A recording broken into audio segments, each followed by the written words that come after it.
The next question is from a girl who's a student from Karachi, Pakistan. Assalamu alaikum. Wa alaikum assalam. I have been approached by my friend who belongs to a Sikh community for marriage.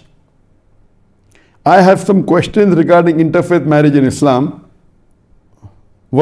Surah number 2, verse number 221 states, and do not marry polytheist women until they believe.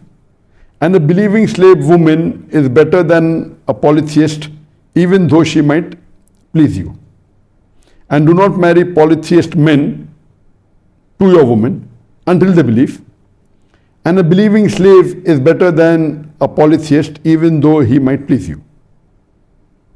Those invites you to the fire, they invite you to the fire, and Allah invites you to paradise and to forgiveness by His permission. And He makes His verse clear to the people that perhaps they may remember.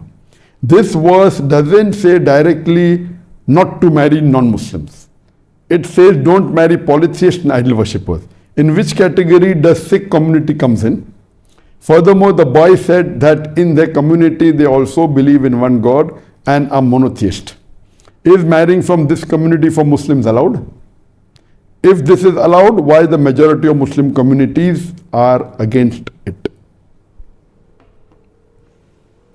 The sister from Karachi, Pakistan has asked a question that she has a proposal from one of her friends who's a Sikh, and because that Sikh doesn't do idol worship, he believes in one God, so nowhere does the Quran say that do not marry non-Muslim, it only says do not marry idol worshippers, based on the verse of the Quran, Surah Baqarah chapter 2 verse number 221, which I also repeated earlier, and even she has given the translation. Nowhere does the Quran say that you should not marry non-Muslim.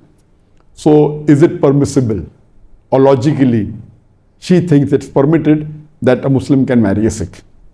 Sister, there is a misunderstanding from your side. The verse you quoted clearly mentions in Surah Baqarah chapter 2 verse number 221, do not marry idolaters. It says mushrik. Until they believe. Whether it's an idolater or whether it's any person, any human being, do not marry them until they believe. That means it says you cannot marry unbelievers. It says indirectly you cannot marry non-Muslims. And the verse continues. A believing man, that is a Muslim man, even if he's a slave man, is better than a idolater, a mushrik, even if he allows you. That means a believing man, even if he's a slave man, is better than a non-believing man, is better than a non-Muslim. So whether the word mushrik is used, but it says the mushrik should become a mu'min. That means you cannot marry any non-Muslim. It clearly states that a Muslim man, even if he's a slave man, is better than an idolater or a non-Muslim. So for you to say nowhere does the Quran say that you cannot marry non-Muslim is your misunderstanding. The Quran clearly states that you should marry only a believing man. So all non-believing men you cannot marry. The Sikh, they may believe in monotheism, part of it. But monotheism is not sufficient. We should believe in Tawheed. Only believing in one God is not sufficient. In Islam, you have to believe in Tawheed. And Tawheed, monotheism is one small aspect of Tawheed.